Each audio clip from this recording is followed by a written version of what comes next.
And I am back like I never left. I got the ball again. So check this out. I I did a thing. So the last time we spoke, I was talking about, well, technically my book, because I did the book, right? And I made the audio book and I put that on there. So if you haven't seen that, you can go check it out. I'm releasing episodes weekly. But I was just talking about, well, the book. Anyway, I made these videos in the past and I thought that they were really good, but I never released them. I never showed them. But I was talking about how I get through difficult times or tough times.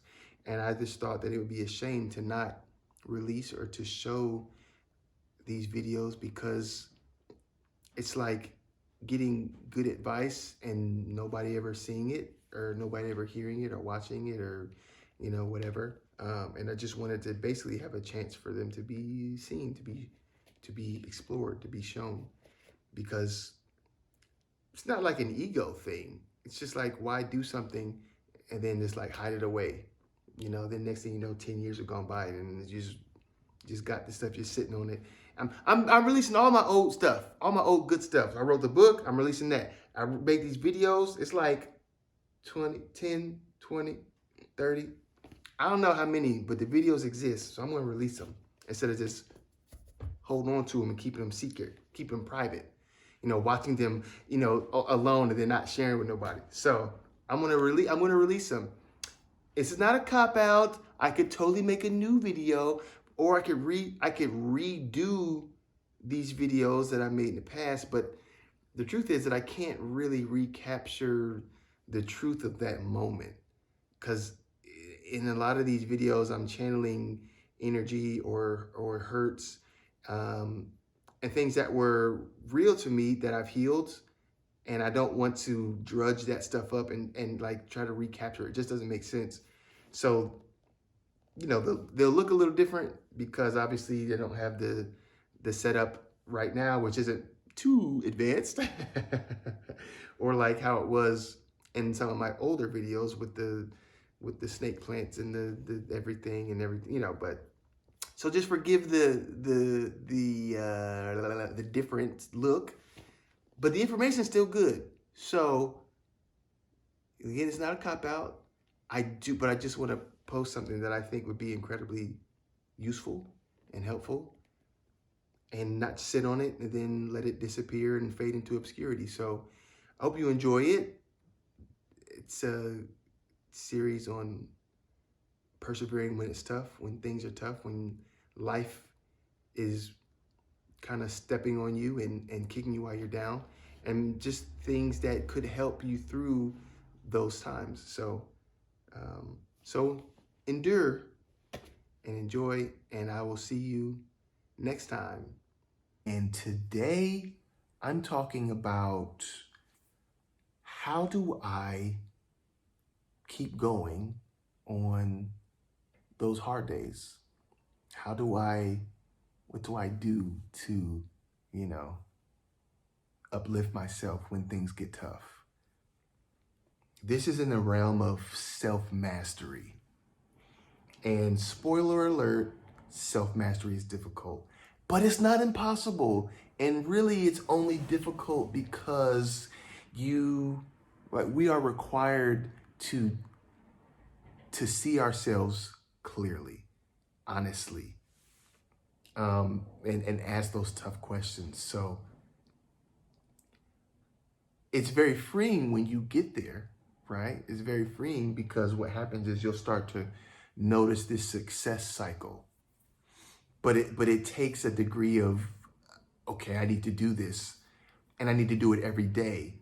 But you may not feel like doing it every day. And I can pretty much guarantee that you won't, because you, like me, are a human being and you have emotions, and those emotions shift. They shift, right? They're not stagnant. That's not how emotions work. You can blame the moon for some of that, because the moon, she influences our emotions, depending on if she's full one day And in Leo, very fiery energy, then she might be, the next month she might be full in Pisces. Or also shout out to all my Pisces because it's Pisces season. Yep, I'm a Pisces sun and moon and Mercury. But anyway, these motions they shift. So and sometimes it makes things harder to stay focused on what you're wanting to do. It's like, we sometimes have this weird thing where we want to wallow because it feels good in a sick, twisted way at some level. It's just like when you're upset. You remember when you were little and you got upset and it was just like you just owned being upset about something, and somebody came in with that thing that should, under any other circumstances, elevate your mood. And you have this weird tug that you want to stay frowning, but you feel yourself smiling and you're fighting it. That's what we do as adults. It just looks different, right? But we're trying to fight stuff, and we have this weird pull. So it's just like being honest with yourself enough to see that you're doing that and to stop and to pull yourself out. And regardless of how you're feeling, Dr. Joe Dispenza calls it, I think he says, thinking higher than what you feel, thinking better than how you feel, something like that. In his book, Becoming Supernatural. I love that book. Oh my gosh, I was so excited reading it the first time. It was like, oh my gosh. But, thinking greater than how you feel. And it's not easy. It's simple in the concept, but in practice, it's actually not easy to do. And the reason it's not easy is because it takes a certain discipline. And because we are emotionally in a certain place and have been for so long, and our neural pathways are geared towards doing the things the way we've been doing them for the last 20, 30, 40, 50, 60 years. So when you realize that that's how things work, it's like, it's habitual, but it's like neurological. Literally in your brain, these neural pathways get grooved. And every time you do an action, this is how learning works. Every time you do an action, the next time you do the action, it becomes easier to do it because it has a pathway to follow. And some people have neural pathways that are so grooved and ingrained in a way like to think negative that people instantly think negative anytime anything happens. And it's just like, oh my gosh, you're such a negative person. But it's because they grew up doing that, just living in negativity, just, from their mother, their father, maybe they had narcissistic upbringings, grandparents telling them people, and then because it was such a normal thing, they start to attract it because they expect it. It's normal. Now they were taught that, and they live it and breathe it. Now they attract it as well. So it's just like, it's a vicious cycle. It's terrible. And most people don't know how to get out of it. So again, it's just like, okay, but what do I do? How do I fix it? And what are some of the ways to free yourself of it? And the first thing that I would say is, awareness, right? Awareness is very powerful. Awareness is curative, right? Because when you know better, you can do better. If you don't know, then you think, oh, this is it. This is it. But when you know better, you're like, oh, wait, there's a higher plateau to reach. I can do better. I can be better. Of course, at that point, it's up to you to choose, to make that choice. Do I want to pursue it? Do I want to go towards it? Or do I just, sit still? But to know and not to do is not to know. So if you know, then you'll do. If you know it conceptually but don't do it, then you don't really know it. because if you know, to know or not to do is not to know. So awareness, that's a big thing. That's the part it's almost like the shift is very subtle, being aware and not, but it's just like, those two couldn't be more different, like ignorance and knowledge. It's like, oh, suddenly I know, and I didn't before. Now I get to make an informed decision on what I want to do. Presently nothing nothing has changed except I heard some words and I'm like, oh my gosh, open up my world. But that's just that first part, So I'd say one of the other things after that is doing something, is changing your environment or changing your outlook. And that could be done many different ways. But one of the things that I do is to affirm myself in the way that I want to see myself now, and the way I want others to see me. And again, it's weird, right? Because we have neural pathways and we've done things a certain way, and we almost like, okay, for me, I know that I have this weird thing about being accurate.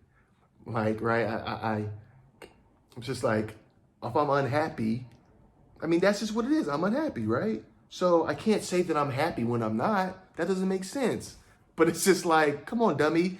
That's what you have to do. You have to think greater than the way you feel. And if you're feeling shitty, then you need to think that you're awesome. Because the conscious mind, it's funny, the conscious mind is the thing that, they say it's only 5% of what you do is conscious. So you have to consciously affirm yourself that you're awesome until your subconscious takes hold of that and makes it a reality. But you have to consciously do it until your subconscious takes hold and boom, I'm awesome. I wake up, man, I'm awesome. Go look in the mirror, ooh, look how awesome I am. And it's just like nothing. So, okay, I talk about my body a lot, right?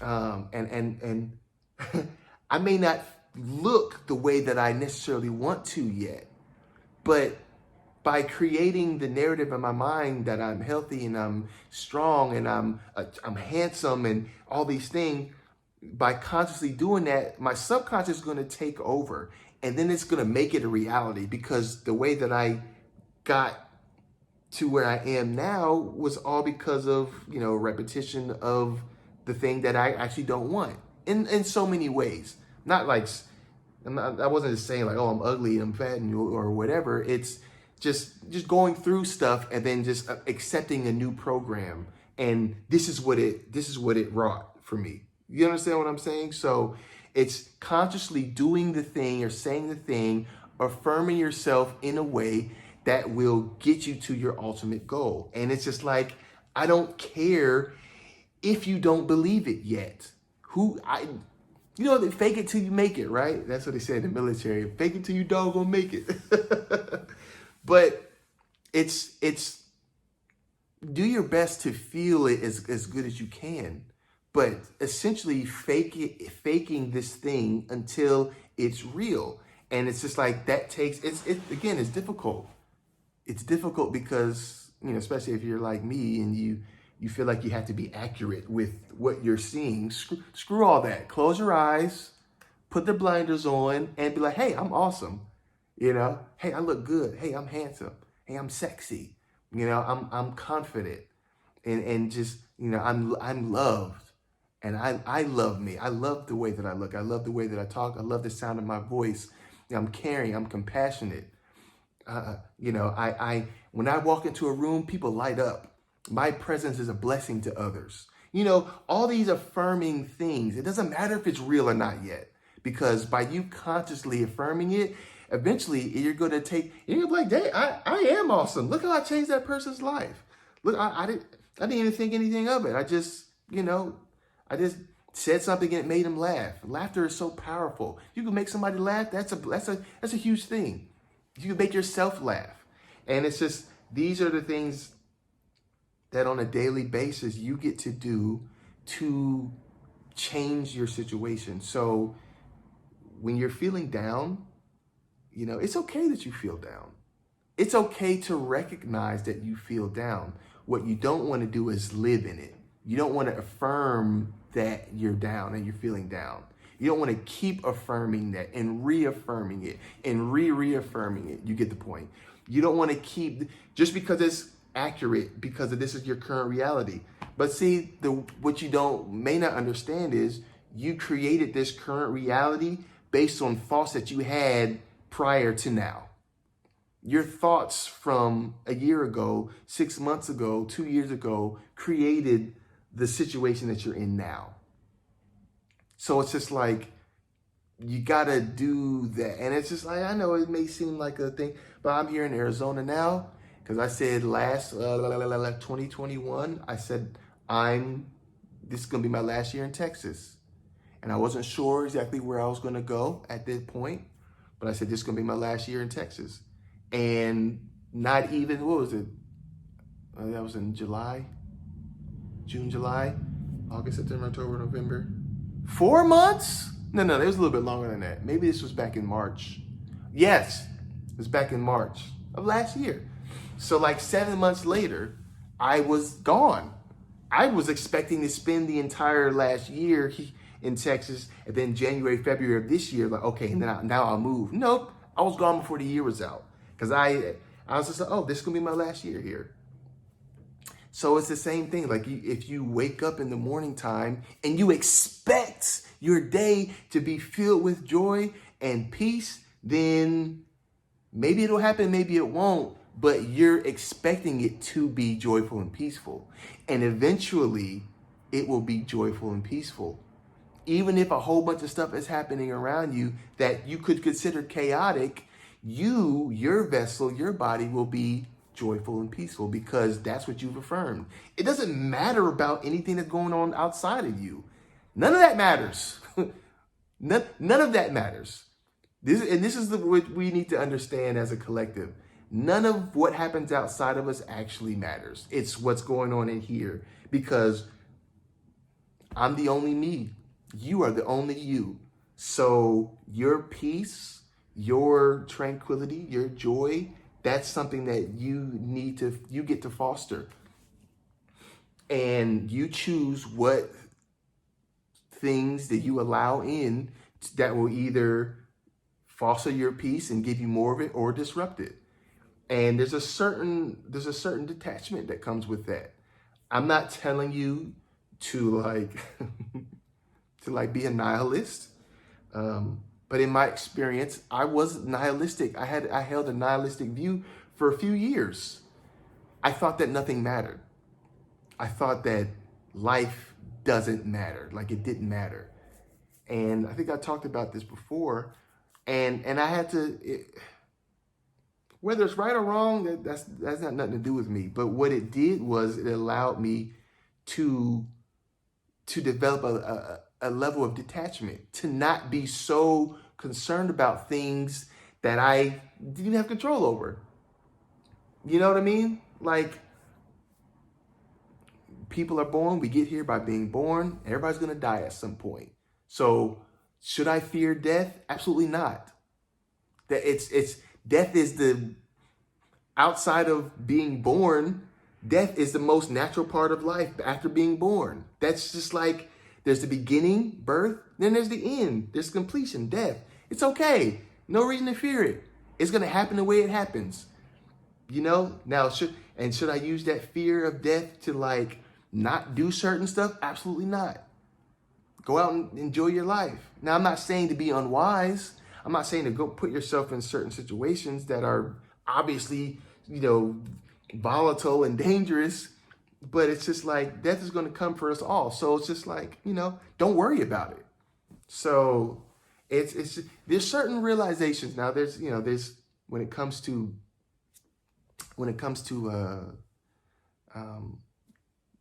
getting out of bed every morning and just coming at the world and being good and doing everything that you need to do to when days are tough. It's discipline. It's disciplining yourself. It's how can I, what can I do right now before I even get out of bed to ensure that my mind is coming from a place of whatever it is that I want, right? And if it's joy, then I get up and I affirm joy. I would say one thing, if you don't do anything else, get up and affirm gratefulness. Just affirm gratefulness. Affirm that you're grateful that you woke up, and you're grateful that you can breathe, and your bodily functions are, normal or semi-normal, or if you're still kicking, everybody has something to be grateful for, and it may not always seem like it, but we do. So it's just be grateful, and that gratefulness will, again, consciously, right? We're putting out gratefulness, and then subconsciously we'll be grateful for whatever, everything, and then we'll start beaming out this energy of gratefulness, and we'll start attracting things that make us grateful more. And then it's this cycle of putting out gratefulness and things coming in to make us feel grateful. So we're putting out more gratefulness, and then we're getting things that you see what I'm saying?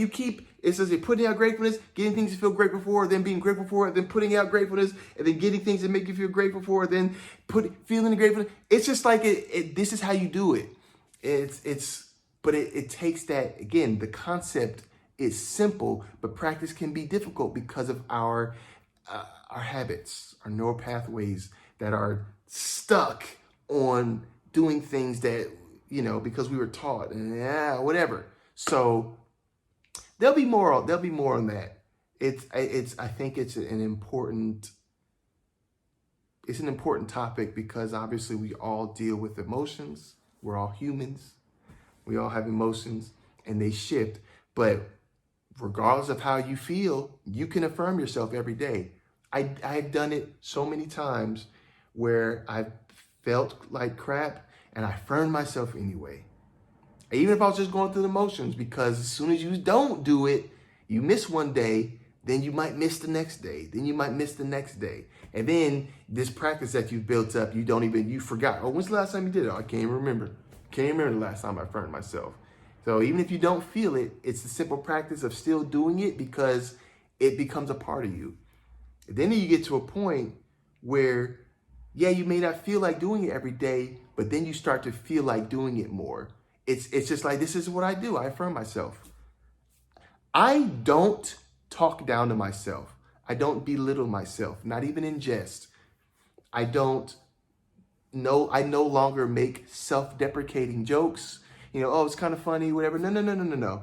Because your mind can't tell the difference between, it just hears you talking crap on yourself. That's it. And that's what it takes in. So I don't even make self-deprecating jokes anymore, just because they're funny. Because I don't talk down to myself. I am an incredible human being. I am loving and caring and compassionate, and I affirm things that uplift me only. That's it. And you shouldn't tolerate anything other than that from you or anybody. You shouldn't be talking to you like that, because you teach people how to, you teach people how to talk to you. If you don't respect you, then how would anybody else respect you, right? So, that's just a couple. There's going to be more, because I think that going through the motions, having a plan of action to do certain things, to kind of get you going. I don't know if you've ever looked up Dr. Emoto, but he did the rice experiment, and in this rice experiment, he's basically demonstrating how thought has power. And he had these three things of rice, cooked rice, and one as a control, obviously, because he's a scientist, so you always have a control. But he basically had these two rices, and him and his students would talk badly and, talk down to the one thing of rice, and the other rice they would uplift with love and compassion and caring. And then the control, right? The control rotted, the rice rotted, just normally, like it started to get mold on it, just, little molds here and there, and just, food goes bad, right? The rice that they talked down to, all these rices were cooked at the same time and placed in some water. The rice that they talked down to was like molding rapidly. Like it was molding, it was black, it was decaying like you wouldn't believe. It's just like, oh my gosh, it was decaying at a rapid rate. And then they had the rice that they spoke love into, and it was just like, not only was it not decaying at all, but after a while, the water started to turn this pink goldish color. And they say that it had a very pleasant aroma to it when they would take the top off and they'd smell it. And it was a very pleasant aroma to it.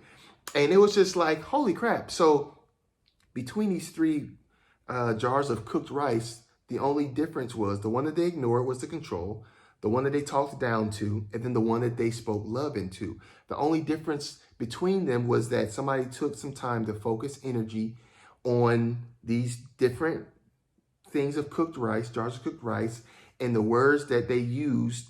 And really, it's not so much the words, but the energy behind those words.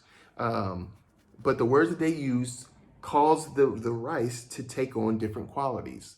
And you just have to look up Dr. Emoto rice experiment if you haven't, and just look at, and people have done their own experiments around the world, and it's just like, it's always infinitely fascinating. But it goes to show you just how powerful words are. It demonstrates in a very, physical 3D way how our words affect matter, whether it's us, whether it's plants, whether it's, rice, whatever. It affects it. It affects your energetic space. It affects your house, your room. And it's just like, so when you realize how much your words and how much the energy of people affect you and the space that you take up, you really start to learn to talk to yourself like you've got some sense. Like you matter. I matter. You matter. Again, I don't make self-deprecating jokes. I talk about myself with I'm learning to talk about myself with this sense of reverence, because I'm worthy of that, and so are you. And you need to really internalize that. And I think when you do, that there'll be a massive shift just in general. Yeah, you're still going to have ups and downs, but overall, you're going to have this understanding. So look up that experiment if you haven't. It's extremely fascinating, and do it for yourself. I've never done it myself, because it's just, I don't know, I just haven't. I just, you gotta get mason jars and stuff. And, but I wanted to do, I think that actually be cool to do, and just to really kind of, bring home, but definitely look it up if you haven't heard of it, and just, it won't take long, but it's highly fascinating stuff. And it really paints the picture of, what, I'm awesome. I love myself, and just love on yourself verbally until it becomes real. So that's one way that I get through some difficult things, get difficult times. So until next time, there'll be more to chat about, more to talk about, more to learn, right? Learn, you can learn, earn and learn, baby. I don't know, I'm just saying words now. But I hope this was useful. I hope this was helpful. Thank you for coming and hanging out with me and watching. I'm hoping that as the time goes by, that you will learn to affirm yourself like I have, regardless of how difficult it may be, and do it every day, every single day, until you really just love on yourself to where you know what I'm saying, you just see how awesome you are. But again, thanks for joining me. Many blessings, and I'll see you next time. And since this is technically the end of the video, since it's technically the end, I'll just say to remember that there is no outro, okay? There is no outro.